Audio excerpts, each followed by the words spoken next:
Hi, everybody. My name is Greg Katz, and welcome to WeAreSC.com's Inside the Trojans Huddle, where we tell it like it is. Friends, Inside the Trojans Huddle is a game-like panel discussion with WeAreSC columnists, staff writers, historians, and editorial board. We first start off with the pregame show where we introduce our panel members for this edition of Inside the Trojans Huddle, and then give you the latest USC football news. Let's meet this week's panelists. Marc Kulkin, WeAreSC columnist, who writes the Monday Morass, Yay or Nay, and Sunday Takeaways, in addition to regular season football and basketball practice reports. Chris Arledge, former William Jewell College defensive back and team captain, WeAreSC columnist who writes the popular column Musings with Arledge, and is a graduate of the USC Law School. Steve Bisheff, legendary sports writer and former columnist for the Los Angeles Herald-Examiner, San Diego Tribune, and the Orange County Register. Steve has also authored several books, including the well-received Fight On, the Colorful History of USC Football, and Always Compete, a reflection on the Pete Carroll USC era. A member of the USC Athletic Hall of Fame and a graduate of USC, Steve is a periodic contributor to WeAreSC.com. And Greg Katz, that's me, your moderator and producer of Inside the Trojans Huddle, and a weekly WeAreSC columnist who writes the obvious and the not so obvious and IMHO Sunday. Before we kick off this edition of Inside the Trojans Huddle, here's the latest USC football news as of today's Monday taping. Last week, Brandon Sosna, the USC Executive Director, Senior Associate Athletic Director for USC Trojans Athletic Director Mike Bone, is expected to officially be named the Senior Director of Football Administration for the Detroit Lions of the NFL. Sosna was a major force and talent who significantly helped change the USC Athletic Department and football specifically from, quite frankly, a national laughingstock of dysfunction to one of respect and promise. Sosna was instrumental in the Trojans' hiring of head coach Lincoln Riley. The Trojans did put up a little bit of a, I don't want to use the word fight, but intense pressure to retain Sosna, who eventually decided he was going to go to the NFL. This Saturday evening marks the return of Salute to Troy on Cromwell Field inside Loker Stadium. Salute to Troy will introduce the 2022 USC Trojans football team, honor the anniversary of this 1972 national champions and the 1989 team, and recognize past USC greats. In addition to entertainment by the Trojan Marching Band and USC Songgirls, Salute to Troy will provide those invitees a chance to take pictures and autographs with players and coaches. And this coming weekend will also include a mega contingent of major blue chip recruits on their official visit. Among those recruits expected to spend their weekend at USC are a number of five-star recruits, including offensive lineman Francis Mauigoa from Bradenton, Florida, quarterback Malachi Nelson from Los Alamitos, California, wide receiver Zachariah Branch from Las Vegas, Nevada, and Malachi Lemon from Los Alamitos, California. Linebacker Anthony Hill, Denton, Texas, edge rusher Mateo Ugalele, Bellflower, California, and tight end Deuce Robinson from Phoenix, Arizona. These are all five-star prospects. In addition, four-star recruits expected this recruiting weekend will include defensive lineman Terrence Green, Cypress, Texas, Trey Wilson from Garland, Texas, and John Walker from Kissimmee, Florida, offensive lineman Lucas Simmons from Clearwater, Florida, and Marcus Deal from Garland, Texas, wide receiver Jalen Hale from Longview, Texas, and tight end Walker Lyons from Folsom, California. In addition to corners, Malachi Crawford from Oxnard, California, Micah Teese from Tulsa, Oklahoma, Christian Gray, St. Louis, Missouri, Braxton Myers from Capel, Texas, as well as linebackers C.J. Callan from Barnesville, Georgia, safety Warren Robertson from Red Oak, Texas, and edge rusher Braylon Shelby from Friendswood, Texas, all four-star prospects. It should be noted that Malachi Nelson, Makai Lemon, Zachariah Branch, Braxton Myers, and Quentin Joyner have already announced for USC. And until a recent quarterback verbal by five-star quarterback C.J. Carr for Notre Dame, the Trojans were On3's #1 team in the country for the class of 2023 rankings. Trojans are now ranked #2 in the country, but they remain ahead of Alabama, Ohio State, and Georgia in that order. Trojans currently have 2 5-star recruits, 4 4-star recruits, and 1 3-star recruit. So that's the recruiting news. And finally, friends, we are SC's Inside the Trojans Huddle. Greatly appreciate your viewer and listenership. We encourage those of you watching on sites like YouTube, click on the red subscriber button. The like button is greatly valued, and it is free. All right, let's get it on the first quarter. It's time for the opening kickoff and our first quarter topic. As mentioned in the opening, Brandon Sosna, USC Executive Senior Associate Athletic Director for USC, is expected to officially be named Senior Director of Football Administration for the Detroit Lions of the NFL, given the fact that Sosna was USC's Athletic Director Mike Bohn's Chief of Staff, or the understated right-hand man. Panel, how critical is the loss of Brandon Sosna for USC athletics and Trojan football in general and specifically? As we always do, we lead off with Marc Kulkin. Marc, how devastating is this loss from an administration and football standpoint? Devastating. I don't know if that's the best way to describe this. We don't know until we know. What we do know is that since Brandon was a part of this program, he's made some really good decisions, and he's been a really positive influence on the entire athletic department, let alone the football program. So for me, just from a personal point of view, I don't want to use the term concern, but I'm going to miss him because I thought he was a perfect conduit between, the media and Heritage Hall, kind of between the plebes and the let them eat cake crowd. He cared. He listened. He wanted to know what was going on from every aspect, from, the word on the street, what's going on with recruiting, are their parents, what's going on with that type of stuff. So he could return that information, and if there was some negatives behind it, turn it around and make it a positive. He was also really competitive. There would be times where, I'd be tweeting something and it might be, hey, USC, check this out. And I'm commenting on, the USC UCLA basketball game at Paul Pavilion. And I love the way that the student section is set up there. And he'll respond back via Twitter, now what? That's how much he cared. So I don't know if there's somebody else out there like that, but I sure hope that Mike Bohn can find another right hand similar to Brandon. Okay, Chris Arledge, your perspective of Brandon. Well, you asked how devastating is it? I don't know. Is he taking Lincoln Riley with him? If he's not, then it's not exactly devastating. And I don't mean to understate how talented and hardworking the guy is. By all accounts, he's spectacular. But he's the number 2 guy in the athletic department, and the athletic director has already made the most important decision to be made. Brandon Sosna wasn't going to be making important decisions about USC football. He was not. You don't bring in Lincoln Riley and pay him $12 million and then handcuff him. And I'm quite sure they had a discussion before he came over about what he gets to decide. And I think the answer is everything. So, you're not going to hold on to talented number 2s very long. They're going to go and do something else. So it was inevitable this would happen, and it'll be fine. I hope he does a great job somewhere else. But does anybody even know who the number 2 guy is in Alabama's athletic department, or who the number 2 guy in the athletic department was when Urban Meyer was at Florida or Ohio State? They did what they had to do. They brought in a football coach. They paid him a fortune. They made promises to him about what they're going to do, promises that I'm sure Lincoln Riley will hold them to. We got the best we were going to get from Brandon Sosna, and I hope that he does a great job in the NFL. Steve, your perspective.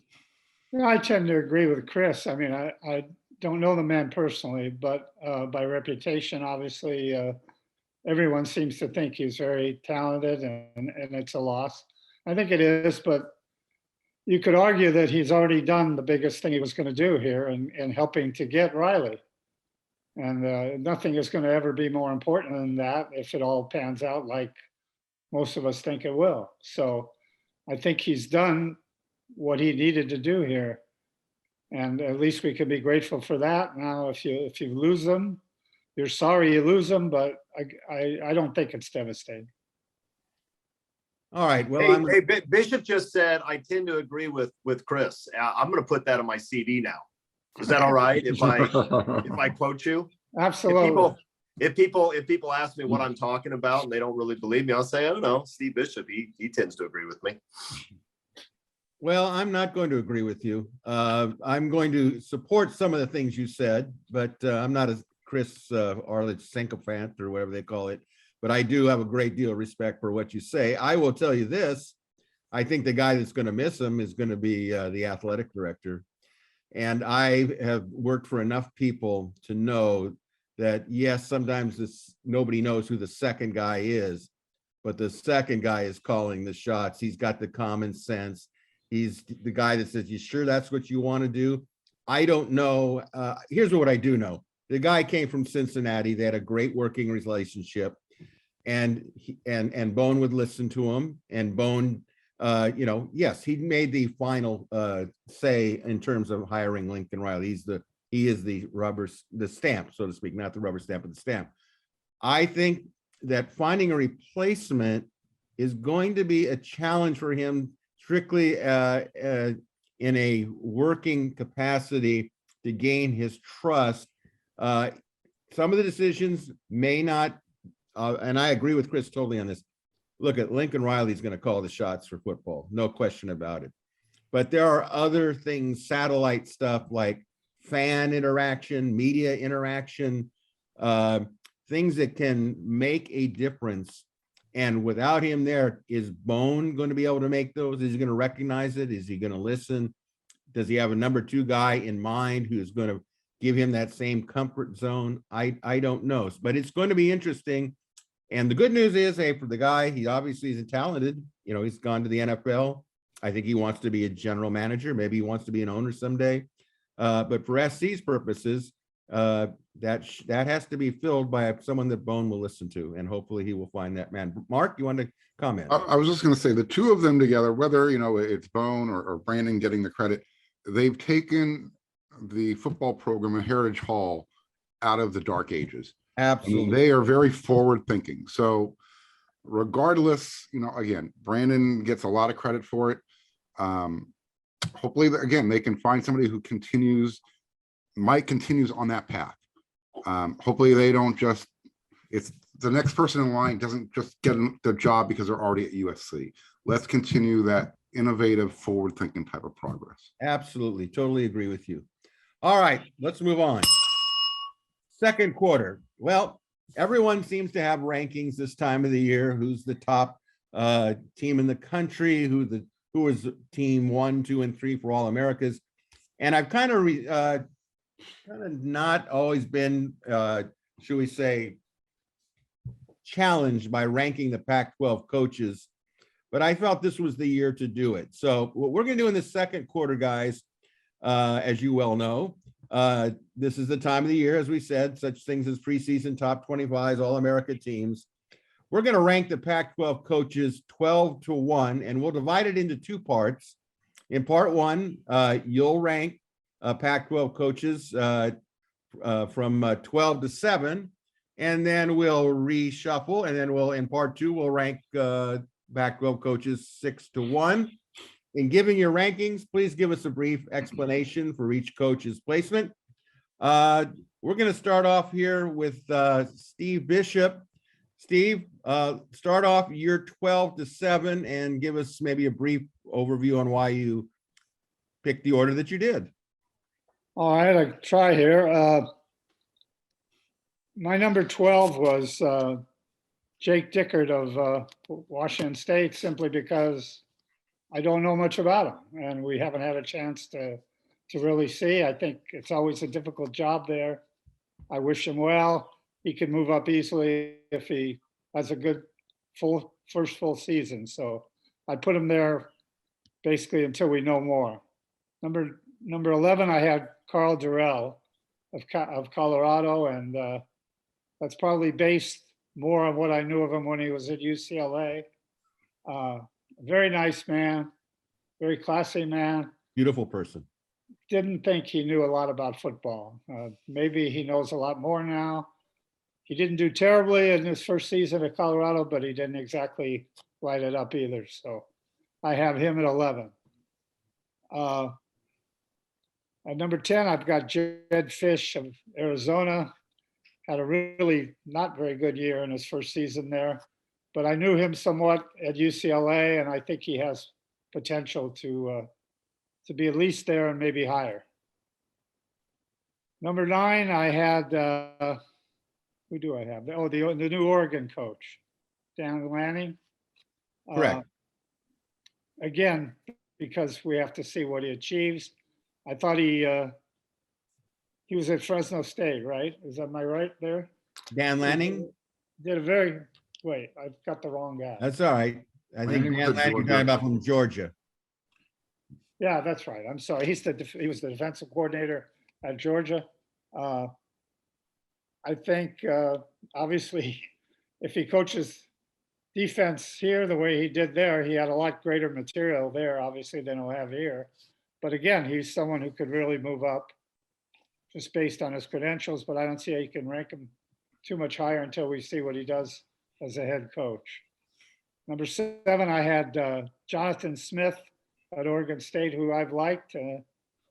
I've been impressed what he's done with the obviously inferior material at Oregon State. I actually thought at the beginning that he might be someone USC considers. I was that high on him. So I think he does a lot with what he has. So I ranked him number 7. Okay, let's move along here. And Mark, a veteran of Pac-12 football, give us your 12 through 7. Yeah, I'm going to go ahead and slot Dan Lanning at number 12, strictly because he's never coached a game as a head coach. So that's not a knock on his abilities, but he's never been a head coach. Everybody else on our list has that under their belt, so to speak. So after that, you can mix them up. Really, Kalen DeBoer, he's making the jump from Fresno, although he's had success other places. Go ahead and put Dickert at number 10. I kind of like what he's been able to do at Washington State. They're always that underdog. So, and he kind of has that same, I guess, approach. I think he's a good fit up there. He took over under some difficult circumstances and proved he was capable of leading that program. We'll see what he's able to do this year now that Delora, transferred away. So after that, who did I mention Darrell yet? No. Okay, perfect. You have him in your top 3, I think. Yeah, that's right. I'm gonna go ahead and put Darrell in there. Only because I think Steve said it. He's a really nice guy. He's probably going to have a good year every 4 years when he's got a full class together that learn to play together. But other than that, he's in a no-win situation in Colorado. How about putting a lot of thought into this? I'll put Jed Fish. We'll go right there. He's got pro experience. He went through last year. He knows what it feels like to lose. I really like his positive approach. He's upgraded the roster compared to what they had a lot. They got a few players that USC wanted and were considering.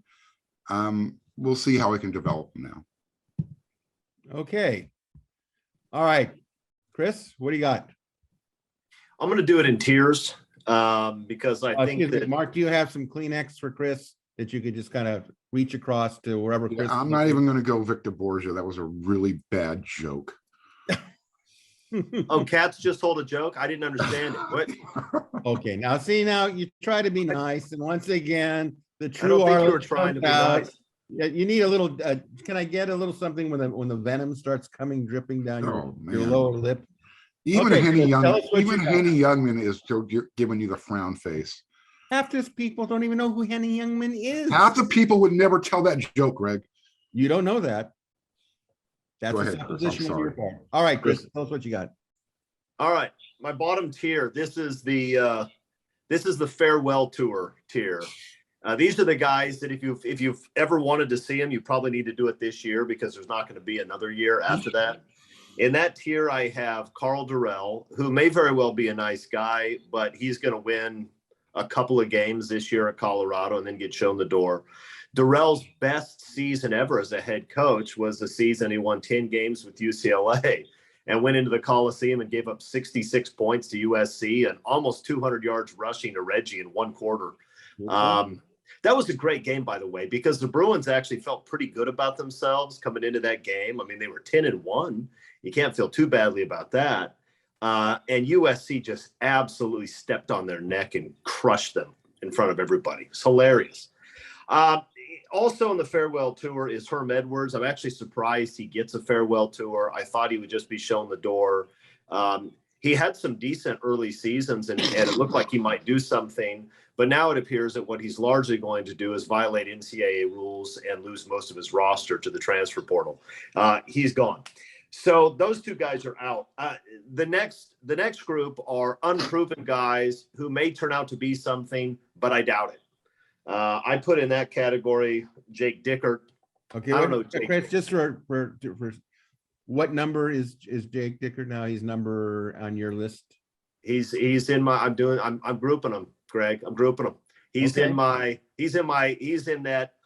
I don't think he's going to get fired this year group, but he'll get fired at some point and nobody will miss him group. That's the group that he's in right now. Jake Dickert.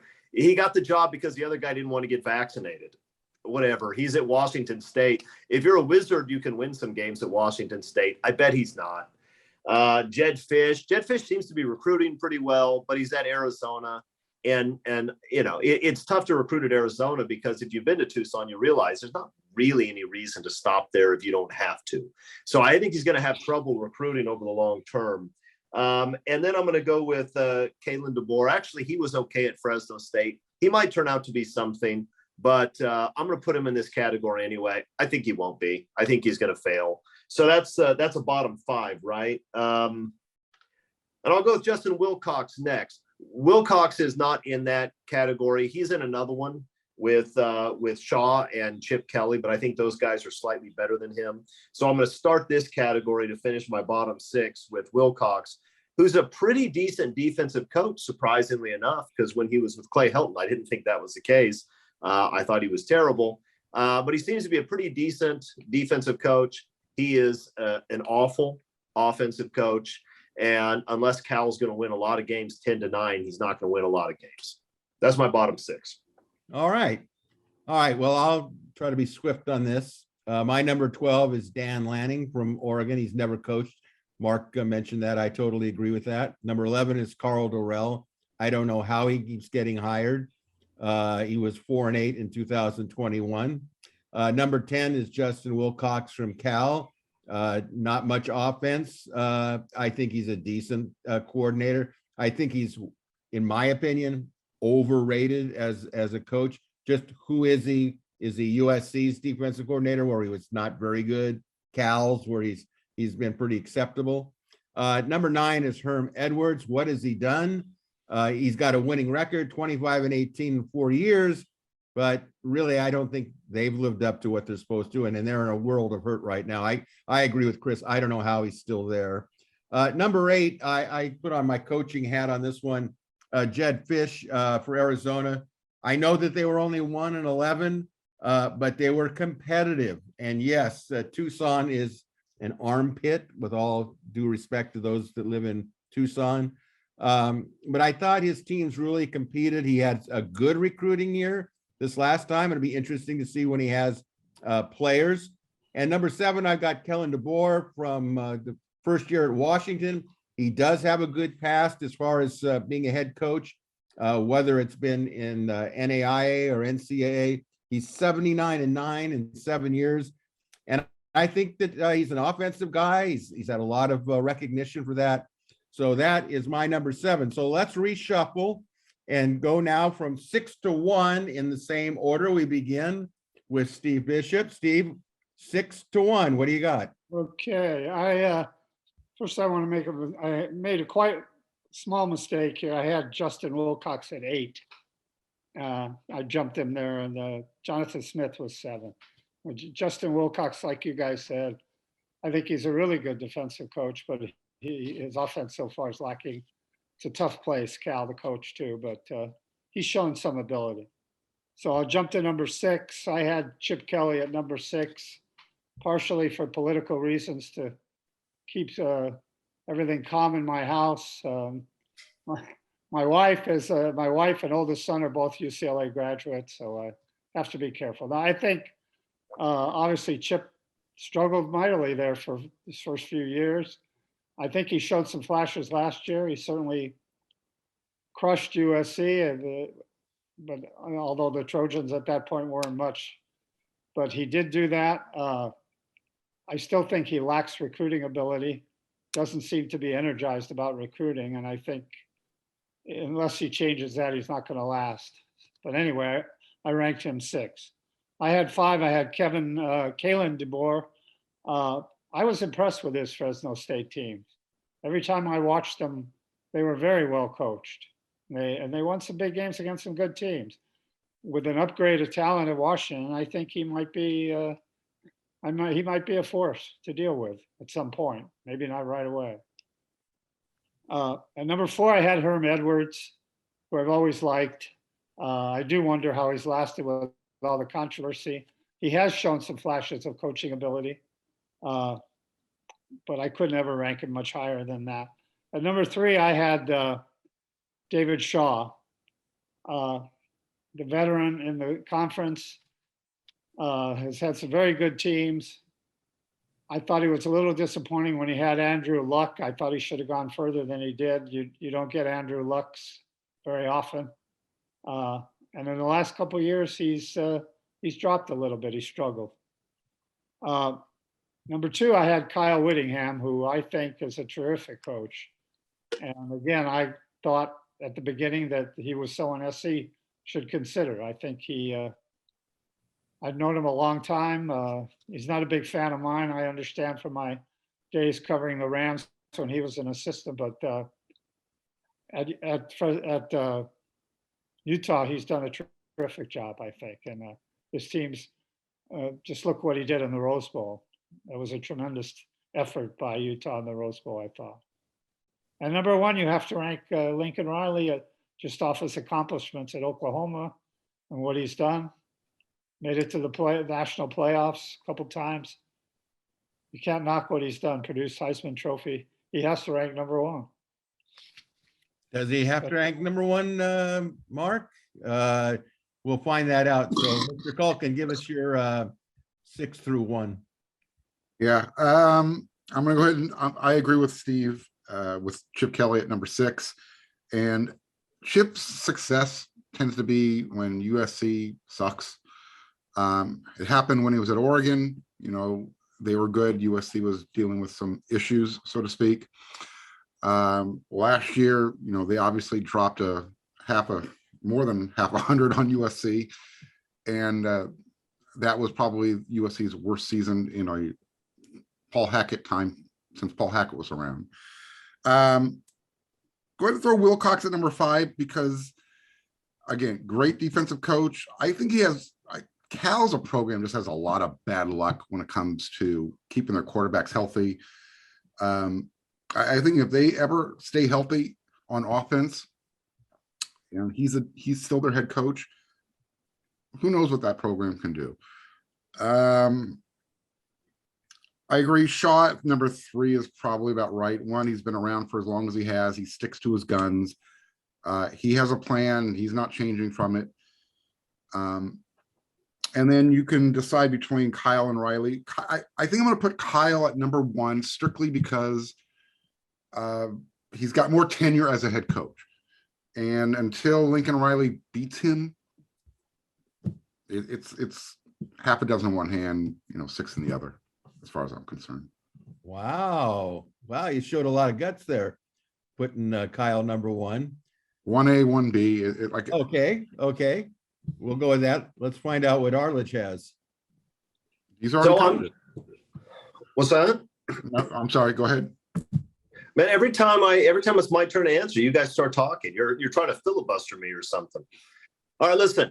I'm going to do something that a lot of people are going to disagree with, because I'm going to rank some of the newcomers ahead of some of the older guys. I have at 5 and 6 Shaw and Chip Kelly, and both of them, their best days are well past them.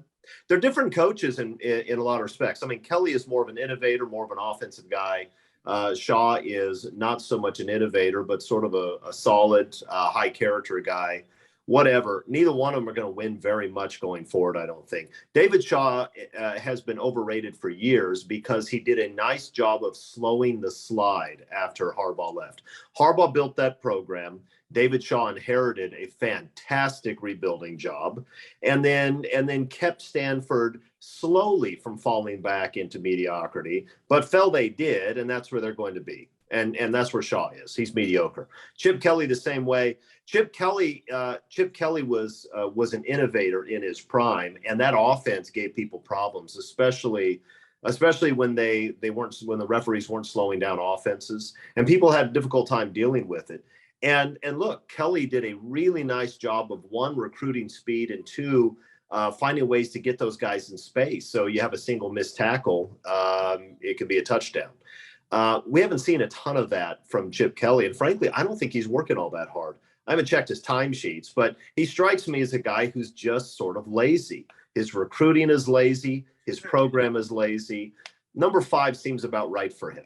Now, Shaw and Kelly both have more career accomplishments than Jonathan Smith and Dan Lanning. But I'm putting those guys 3 and 4 because I asked myself this. If I had to choose a head coach at USC between those 4 guys, would I take Jonathan Smith or Dan Lanning before Kelly and Shaw? My answer is yes. I know what I'm going to get from Kelly and Shaw. I'm going to get coaches that at this point in their career are just okay. With the other 2 guys, they may fail spectacularly, but you may actually get somebody who's a superstar. Smith looked really good with Oregon State last year. Tough place to win, although other people have done it.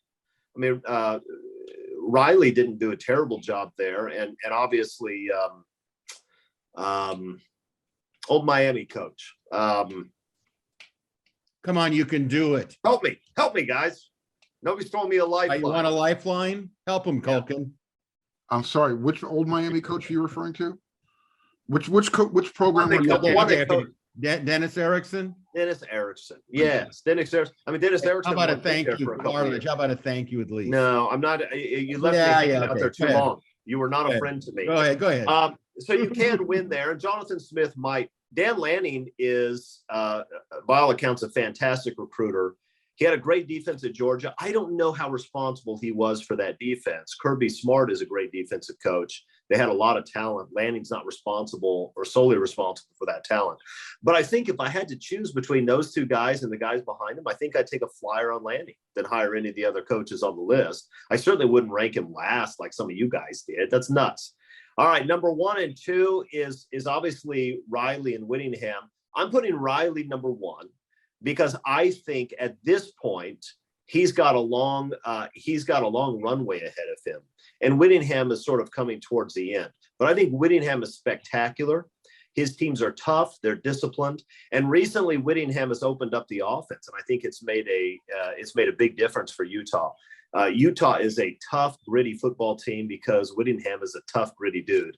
I like him a lot. He would have been a great head coach at USC. But I'm going to go Lincoln Riley, number 1, who is a fantastic recruiter, a great offensive coach, will land the sort of talent that none of the other programs in the conference can land. And he's going to dominate the conference over the next 5 or 10 years. Okay. All right. So I'm going to go with number 6. Actually, I was debating whether to put DeBoer as number 6 or Jake Dickert. And what I liked about Dickert was he inherited a really difficult situation in Washington State. I think Chris mentioned, of course, the vaccination problem with Rolovich. But he did go 3 and 3. And I like that strictly to step in like that and make them respectable. Now, he did lose his quarterback to Arizona in Deloria. But that being said, just taking on what I saw. Number 5 is Kelly, UCLA. He knows offense. I think defensives have caught up with him. But he can still manufacture points. So I think he's at least in the top group of 6. Number 4, I've got a great deal of respect for Jonathan Smith at Oregon State. I think what he's done, given the situation he's in, they're building a new stadium now. He's going places. It's hard to win there, but he's got a program. He's got, Dennis Erickson is his mentor. And boy, what they did to SC last year was just brutal. So I like him as a coach, and he's young and he's going to get better. Number 3, I have a lot of respect for David Shaw. I don't think he's mediocre at all. He's 93-45. He knows who he is. He knows the system. He knows what it takes to get into Stanford, to get his athletes. I like what he does. They play physical football. So I see him as a solid number 3. So that takes us to number 2 and number 1. And well, I don't know if I'm ruffling feathers here, but I am supporting Marc Kulkin on this. I'm putting Lincoln Riley number 2. Do I think he's a fantastic coach? Yeah, I think he's a fantastic offensive coach. He's been to playoffs, but he did inherit a really strong Oklahoma program with Stoops. So it's going to be interesting. I'm very impressed with what he's doing. He's taking USC basically, as I've said many times, like an NFL expansion franchise, and he's building it. If he can take him to where everyone expects him to go, he'll be my number 1. My number 1, Kyle Whittingham, Utah, 144 and 17 years. And my feeling was, if I'm wrong about this, I'll be happy to be wrong, but we're going to find out when USC visits Utah. You got Riley, the offensive genius, against Kyle Whittingham, the defensive genius. It's going to be a whale of a conflict between two coaches who have a specialty. I like that Whittingham has opened his offense up. And the thing I really put me with Kyle, number 1, was he took a team like Utah program into the Pac-12, and everybody said, well, they won't be able to last. And look where he is. He's quietly built it into, like what Steve Bisheff said, really gave Ohio State a real run for their money. And this guy has transitioned that Utah program to where it is today. And like I said, this could change after Utah hosts USC in Salt Lake City. So with that, it's halftime. Here's your question, panel. Should USC allow advertising or NIL logos in any shape or form on their game uniforms? After all, USC uniforms already come with the Nike swoosh on the jerseys. And should players with NIL decals or deals be allowed to wear logos or decals representing their NIL deals, like a NASCAR race driver? Chris Arledge, how do you feel about it? That's a terrible idea, Greg. I mean, USC, we don't even want to put names on the jerseys, and now we're going to have patches and pictures and stuff all over the jerseys. That would be ridiculous. I'm not going to say any more about that. I hate that idea so much. I'm done. Sounds good. Steve, how do you feel about it? I don't like the idea at all, but something tells me that it's inevitable. With the way the NIL thing is going, these companies are going to want something for their money. They're not going to just keep giving it away.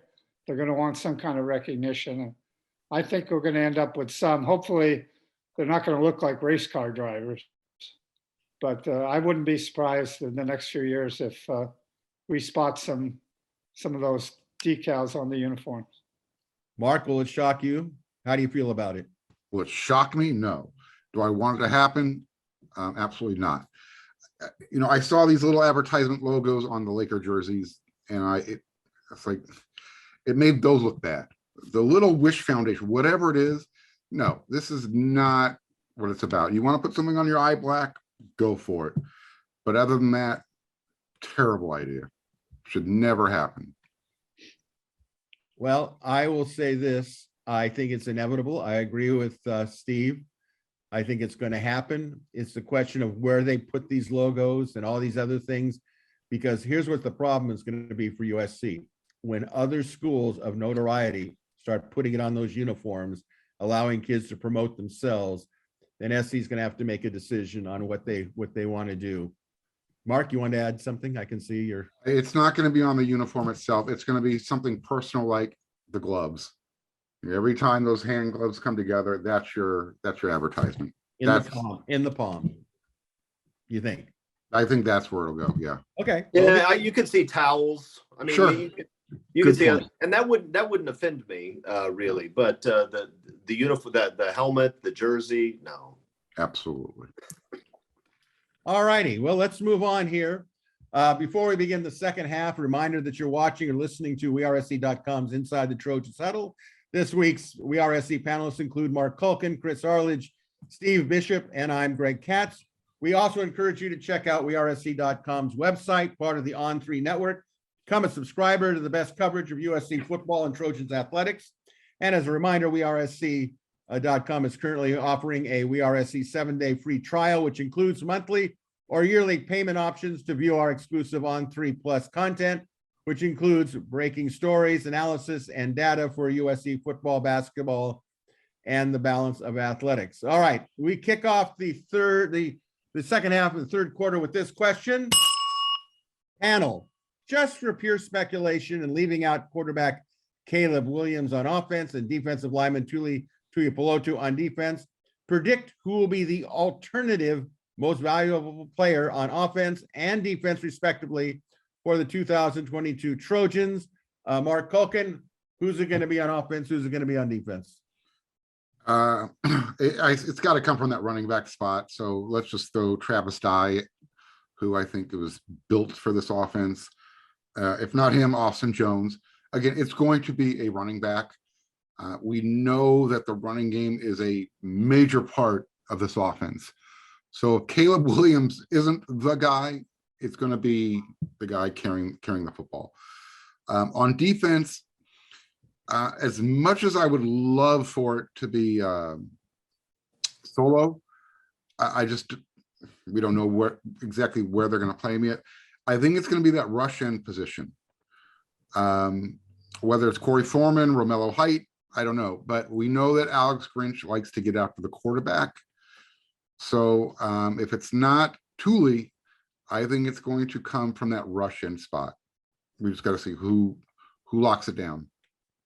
Okay, you don't have a specific name for us? Well, right now, until I see Corey Foreman earn that #1 player coming out of high school award, let's go with Romello Height. Okay. All right, Chris, what do you think? Who's going to be the alternatives for offense and defense? I actually like the Travis Dye answer, but because Mark already gave it, I'll go with Jordan Addison. I know that his touches and yards will probably be down because there are a lot of other receivers on the team. But this is a guy who already has a very high standing. He's very well known, and he's going to catch a lot of balls and make a lot of plays. So let's go with Jordan Addison. Defensively, I'm going to go with Shane Lee. I don't even know how great a player he's going to be, but I think that he's been extraordinarily important to building the character of the defense. And this is a team where you had a lot of guys who were in leadership positions last year who quit during the season. And Shane Lee has, I think, shown these guys what it means to prepare and play like a pro. And so I think he's been extraordinarily important, and he may be the MVP on defense, even if he's not close to the best player on defense. Okay. Mr. Bisheff, what say you? Yeah, I'm going to go on offense just because I think the offensive line is the key to how successful the whole package is going to be. I think Andrew Voorhees is the best player, and he's getting some attention now, and I think he'll be the leader. If the offensive line is to be really effective, he'll be the guy that we'll be hearing about, so I'll go with him. Defensively, I think Colin Bullock had a great freshman season. He was a freshman All-American. I thought he was spectacular early. I think that, with the natural maturity and improvement, he could be one of the best safeties in America. Okay, well, here's mine. I just want to make this for the record. Arledge and I do not speak during the week, but I am going to say. Ever. I try to avoid that. I couldn't agree with you more. I feel the same way. Offensively, I am going to go with Jordan Addison as a wide receiver. I don't care whether he catches fewer passes, but I think he's that type of receiver that once he gets the ball, it's yards after catch. And I think that he will not, they can try to double team him. I mean, but that's just going to open up the floodgates for the others. So it's like pick your poison. But I think I agree with Chris on this, that I think that he is going to, I mean, they're going to throw the ball. But I do agree with Mark in the sense that I think that the running backs certainly would be in the discussion. But for me, I'm going with Addison. And as far as defense, I'm also going to go with Shane Lee on the inside. I gave some thought to Callan as a safety. I think he's really good. He's really young and he's really good. But I think given the situation where SC's got to try to stop the rush, they need leadership. Shane Lee just seemed like the most logical person for me that checked all the boxes. So let's write this down that Arledge and I agree on this on both. Those are good answers, Greg. Those are the best answers you've given in the last 2 or 3 months of this program. Would you do me a favor? Probably not. Probably not. I expect that with your smug looking.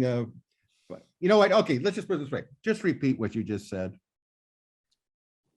Let's move on to the next segment. Yeah, okay, now you know why he wants to move on, because he knows we're getting close to his segment, and I know that the audience wants to hear it too, and so do I, to be honest, since we like to tell it like it is on this. So, ladies and gentlemen, we begin the fourth quarter of Inside the Trojans Huddle with our traditional lighting of the, you got it, the Chris Arledge Memorial Torch, okay, in preparation for Musings with Arledge. However, because Chris wanted this to happen, I'll do anything he says.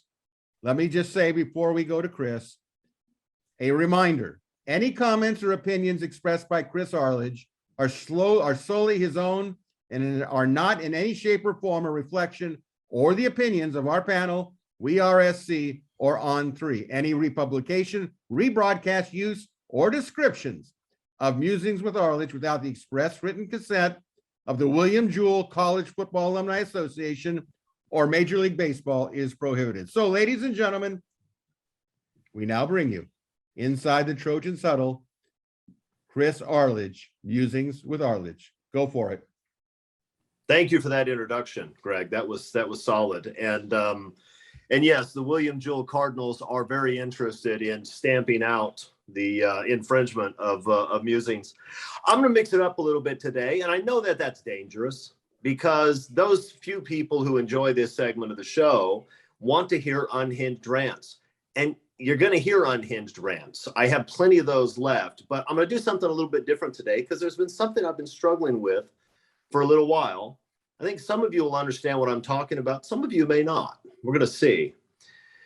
It's possible to know that something is harmful and it needs to change, but still miss it.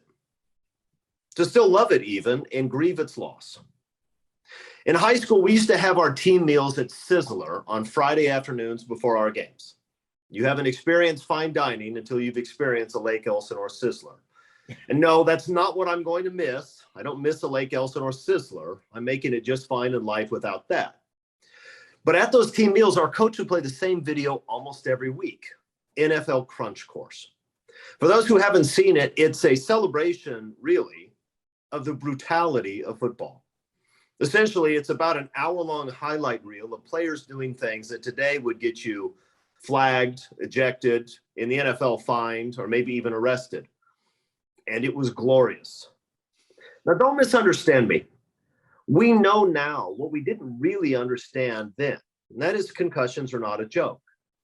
When I played, and certainly before I did, like when Greg was around, people did treat concussions as a joke. We were more worried about knee injuries than that. You called it getting your bell rung, and we laughed about it. When the guys didn't know where they were asking the same questions over and over again. When the coach had to take their helmet away to make sure they wouldn't run back on the field, we would joke about it. We would mock it. And then a short time later, usually days, maybe a week, they'd have their helmet back on and they'd be back out on the field again. We thought nothing of it. We know now that it's not funny, and that the long-term consequences of repeated traumatic brain injury is a monster that's ravaging former NFL and college football players, as well as hockey players, boxers, mixed martial artists.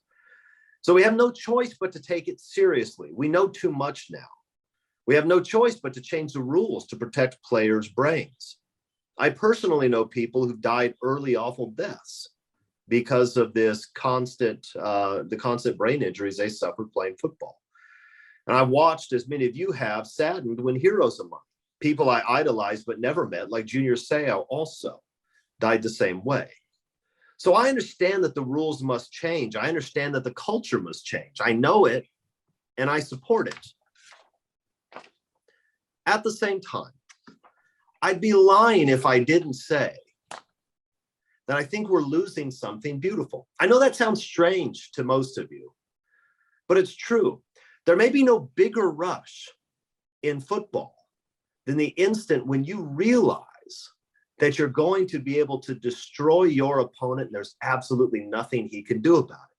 Touchdowns feel great. I know that. I know what it's like to score touchdowns. I didn't score a bunch. I wasn't that good, but I scored some touchdowns in high school that were even meaningful. Ran back the opening kickoff and homecoming my senior year. I caught a touchdown pass in the CIF playoffs to push us into the next round. I liked those things. Those are memories that I cherish. But I wasn't Reggie Bush. If I was Reggie Bush, I might have loved football for a different reason. But I couldn't dominate the game with my athleticism, my speed. I was just okay. Because I didn't have elite athleticism, I really only had one thing to offer. And I gave it gladly, joyfully, a willingness to sacrifice my body to blow up another human being. And that sounds weird, but it's fantastic. I accepted that task eagerly. I longed for it. A blindside hit on a receiver across the middle, or a running back in the flats who's looking back for the pass. A sideline tackle where you know the ball carrier can't avoid the contact. And you know you don't even have to wrap up. You can just explode through them like a missile.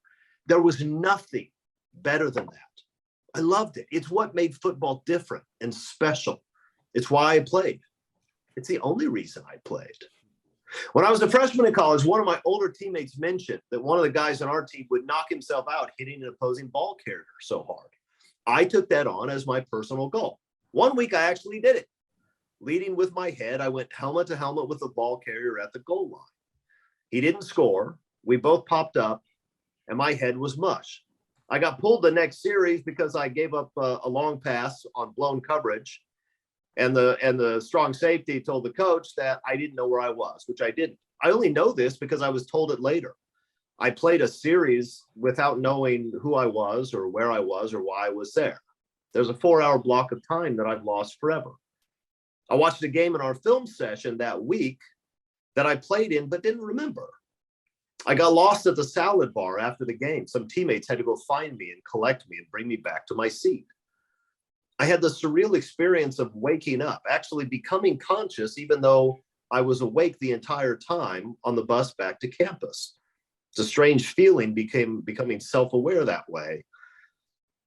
I sat up for a week. We had a bye the next week, and I came back to practice the following Monday, where I got another concussion at the very end of practice. It wasn't serious. I was able to hide it, and I did hide it because I was afraid they wouldn't let me play if they knew.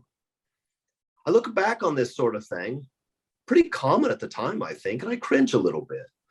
Sometimes I wonder now when I forget a simple word or when I walk into a room and I forget why I did that, whether that's normal or whether I'm starting to pay a price for treating my brain like it didn't matter. I'm not really sure there's any way to know.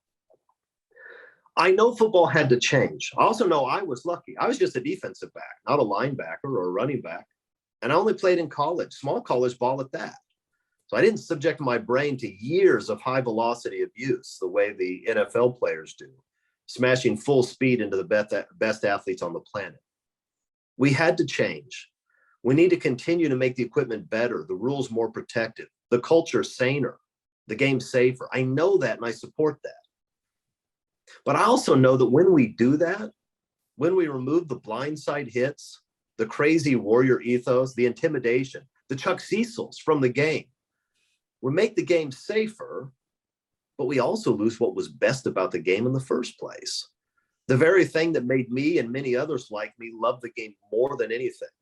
And I'll be honest with you, it makes me a little bit sad. I don't miss Sizzler, but I miss the days when we could sit around at Sizzler and cheer Crunch Course in ignorance We could cheer the brutality because we didn't really understand what it cost our heroes to give us those highlights and how they'd suffer for it in the coming years. I miss what football used to be. I know it can't be that anymore, and I'm glad that it's not going to be, but I'll miss it. All righty. Thank you very much for that. Certainly food for thought, needless to say. All right, let's get right into the fourth quarter here in regulation. Much has been written about the portal transfers entering USC for the 2022 season, but looking at the overall modern era history of USC football, guys, who would be your top 5 all-time transfers and why? Again, when we talk about the modern era, we're talking about the John McKay era to where we are today. So Steve, who are your top 5 transfers and why?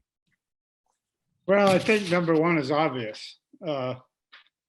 OJ is number one, simply because he was the best running back of his generation. And I think those of us who are old enough to have seen him both years consider him one of the great running backs of all time in college.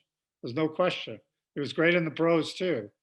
But I remember the day he first came on campus and they gave him the ball 6 times up the middle to see what he was all about. And the coaches almost swooned in unison. It was a pretty remarkable day. And I remember John McKay coming in to talk to the writers and looking up and smiling and saying, "Gentlemen, I think we found our tailback." Anyway, he's number one on my list. Number 2 is Ron Yeri, one of the great offensive linemen, if not the greatest offensive lineman in USC history, and one of the best of his generation. Certainly one of the all-timers. My number 3 would be Keyshawn Johnson. Came in after hanging around SC as a little kid. Great story. The players all loved him when he was a little kid, and then he grows up, transfers in, and becomes a dominant wide receiver, 2-time All-American, player of the Rose Bowl, number 1 draft pick overall. Can't do much better than that, I don't think. My number 4 was Hal Bedfall. Again, I'd probably go back a little further than most people, but John McKay took him. He was a quarterback at high school and college, turned him into a wide receiver. He became the first real jumbo wide receiver, was simply uncoverable, big, strong. Again, he had an incredible Rose Bowl in a game that he was maybe overshadowed a little because Wisconsin's Ron Vanderkellen went crazy at the end, but USC won, and Bedsole and Pete Bethard were the best players on the field. For number 5, I gave it a tie. I thought Charlie Weaver from the Wild Bunch and Clarence Davis, who transferred in from East LA College and became really an underrated tailback. That's my list. All right, let's see how it compares to Marc Kulkin. What do you got for us, Mark? It's interesting that, pre-transfer, everyone has to remember that JC players were made up a big part of the John McKay year. So I kind of had it a little differently. I divided it between those JC transfers that, I'm not going to go over the OJs and the Yeris. Keyshawn is a given. Steve mentioned them and did it quite eloquently. But, Stevie Tuikolavatu, Stevie T, who came over from Utah, was a transfer from Utah to USC. He became, the MVP on the defensive side of the ball for USC in the Rose Bowl. Justin Fargas is another one who transferred over from Michigan. When he was finally healthy and they stopped taking the helmet away from him, the program took off that year. They finished off on the Orange Bowl, and we know what went on from there. So I'll throw one more name in there. I think I mentioned last week, Jason Sehorn. So, those are, a bunch of players that have made an impact once they transferred to USC for different reasons. Okay, Chris, what comes to mind for you? The same guys that have already been mentioned, and I'll add one more, Lofa Tatupu, who was really a fantastic player in the middle of that defense for Pete Carroll's first national championship team. And he and Matt Grudegood, really that entire front seven with Tatupu and Groots and Kenichi Udeze, Sean Cody, Mike Patterson, that was an unbelievable front seven. And Tatupu was, in some ways, the glue that held the whole thing together. And you could see in that Orange Bowl against Oklahoma how Tatupu knew the play before the Oklahoma guys did. It was always in the right spot. Just a fantastic player. So he's one name that I would add. The other guys, already mentioned the other guys. It's a great name. Perfect. Okay, I'll go very quickly because these names have been mentioned, but OJ Simpson for me would be number one. Ron Yeri, number two. Just for clarification for some of the younger people that might be watching, Simpson came out of San Francisco City College. Ron Yeri played a year at Cerritos College. Hal Bedsole came out of Valley College, San Fernando Valley. Keyshawn, of course, West LA. And finally, I had to go with Charlie Weaver out of Arizona Western. Charlie will always be known to me as the one who put Dennis Dummett 6 to 7 yards back into the backfield on his famous hit in the 69 USC UCLA game. But all the names mentioned, I think, Mark, I'm glad you brought up Justin Fargas and Kolivatu. I thought that was a good one. And yes, Lofa Tatupu transferred from Maine, was a big transfer. So SC's had their transfers. All right, it's overtime. Okay, here's what we do on overtime. Panelists get questions from our viewers, and we try to answer them for you. If you'd like to submit a question that we can answer or give one of our opinions, just go to either the Gary P. or We Are SC members message board at wearesc.com. From there, you'll see the topic thread regarding questions for Inside the Trojans Huddle. Our first question is from SC Trojan 2006. It's kind of a elaborate question. Again, feel free to jump in, guys, on what comes to your mind. So question one, if you could take individual traits or abilities from past and present USC football players, merge them into one super Trojan, what traits, abilities would you take, and which Trojans would you take them from? What position would play your new super Trojan? All right, who wants to jump in and give an opinion? I'll start. Okay, Steve Bisheff. In the old days when it was tailback U, I think we have to go with the tailbacks. And I think these traits would be pretty awesome. If you had the quickness, agility, and ability in the open field as Reggie Bush, the power and speed of OJ, the receiving and blocking ability of Marcus Allen, and the toughness of Charlie White, I think you might just have the best tailback who ever lived. That's hard to argue with that one. That was good. Any guys, Mark, Chris? I'll go wide receiver. How about the size and physicality of Mike Williams, the open field elusiveness of RJ Soward, and the route running technician skills of Robert Woods? I'm gonna create a defensive position, and it's going to be the personality of Keyshawn Johnson, the tenacity of Junior Seau, the brains of Matt Grudegood, and everything of whatever Reggie Bush could do, and you put that into one player and you say, go play defense. I don't know what position you put him at, but he's going to dominate. I'm going to call it the Kulkin position. I think they called it Landak. That's an insight. For those who read the message board, you'll understand what Lendeck means. I'm going to agree with Steve on his assertion of the Trojan tailbacks. Let's go to question number 2 from Rod Garnay 51. Okay, this is I think this is going towards Chris. Are Arledge's musings only available on Inside the Trojans Huddle now? I'm old, more of a reader than a watcher, except for music and sports highlights. Chris, I think that can be heard on podcasts, right? Am I right on that? Apple, some of those podcast? I think that if the question is, and I think it is, why is Arledge not writing his article anymore?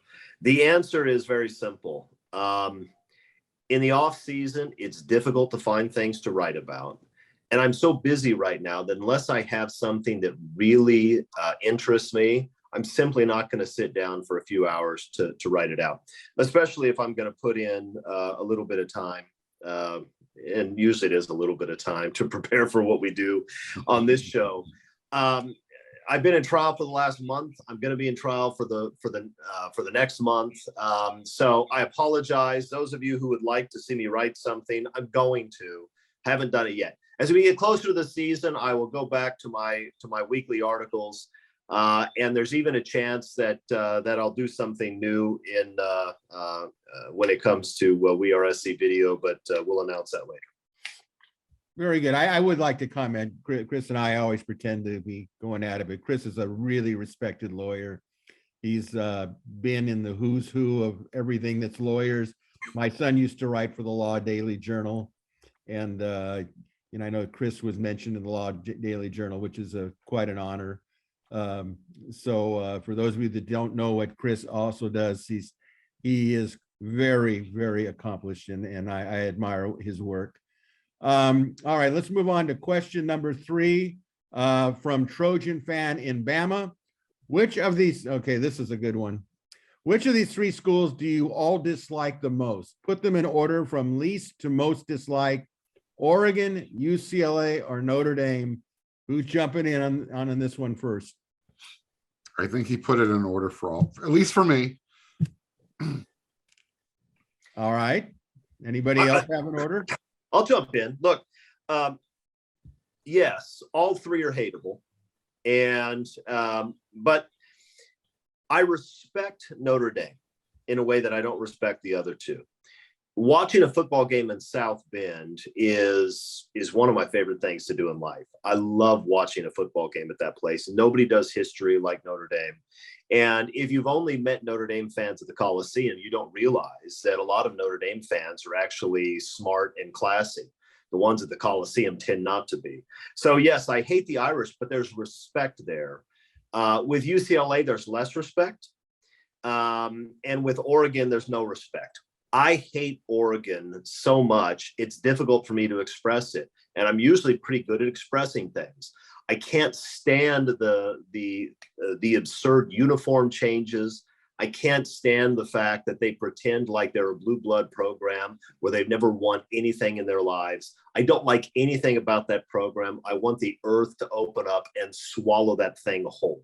That's what I want. And I haven't had that yet, and that's why I'm grumpy. I hate Oregon. They're number 1. Steve, you have any preference on this? No, I think Notre Dame is the easiest one to dislike, just because their fans tend to be a little haughty, I think. I've seen them. I've made many a road trip there. I love it there as a place of atmosphere. But I've seen some of the things they've done, and it's easy to dislike them for some of the things the fans have done, like hang people in effigy and, Desmond Ring's ankle will never be the same. But I don't know, UCLA for me, again, I have family ties, but growing up in LA and knowing the USC UCLA thing is, you're always against the other school, but there's a respect there, and it's just fun. To me, the SC UCLA game is the best sporting event in LA every year. So it's hard for me to hate UCLA. I love their basketball program, because I really love John Wooden. I wrote a book about him, and I've always liked the way they play. A lot of my friends never understood that, but it was hard to dislike a team that was that good. But Oregon is a pretender. I don't think they deserve my hatred anyway, but I understand the way Chris feels. Well, I think for Notre Dame, I have a lot of respect for them. I enjoy the Notre Dame game more than I enjoy the UCLA game. I put Notre Dame as the least. UCLA is next, but the one I really dislike for a number of reasons is Oregon. they've never won a national championship, and they act like they're part of college football royalty. I sat in the stands one time when I was writing for ESPN, and they are the most obnoxious fans. And with all due respect, I sat in the middle of a group of women. I guess they were co-eds. They were truck driver mouths like I've never heard. And as soon as they found out that I was writing, they go, "Who are you writing for?" I said, "ESPN." Oh man, what was coming out of their mouth was like a sailor on shore leave. I mean, it was unbelievable. So I'm not a great, or given the three, Oregon I have the least. All right, question 4 from Romy in Huntington Beach, California. Is there a chance with all this positive picture being portrayed that the Trojans may be swallowing their greatness only to be led to an underperformance season? What do you think?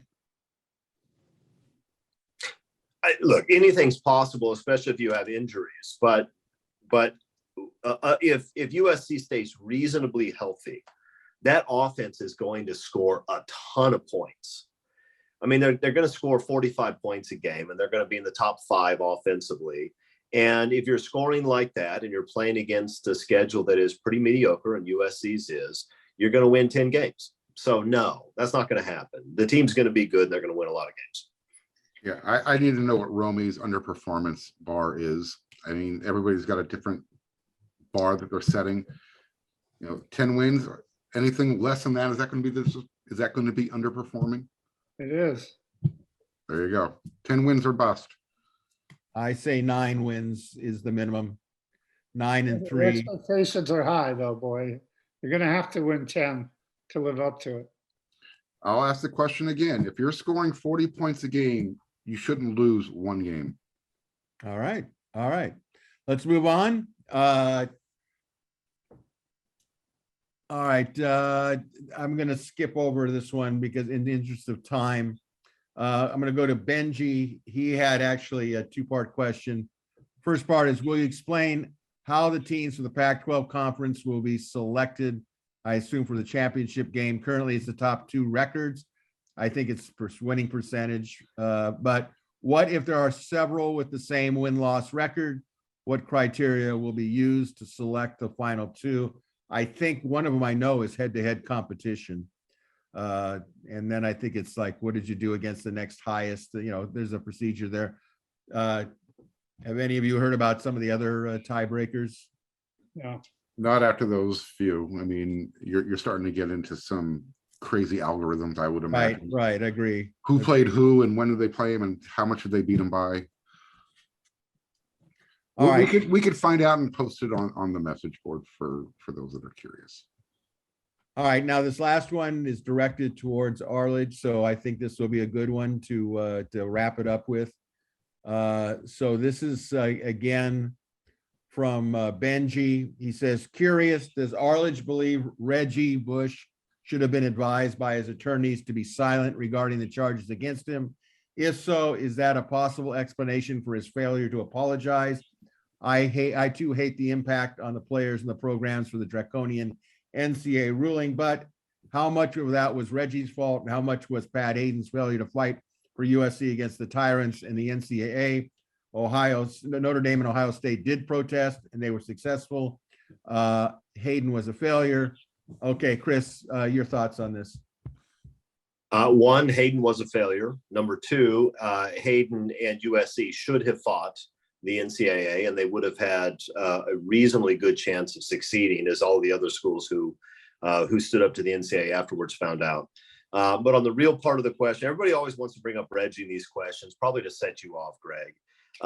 Did Reggie not apologize because his lawyers told him not to? No, that's not why. He wasn't facing criminal liability.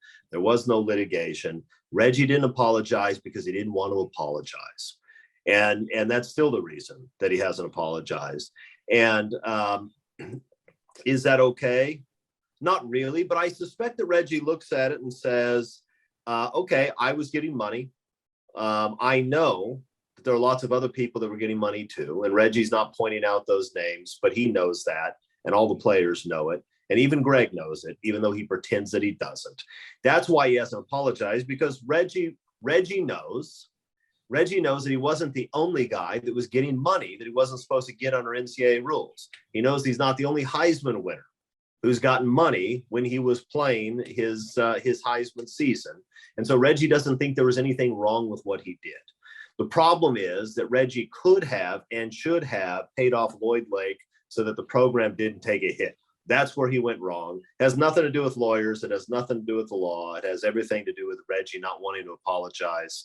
And most of us are still willing to forgive him because we saw what he did when he was on the field. All right. Does anybody else want to finish it up? Nope. Going once, going twice. All right. That's a wrap.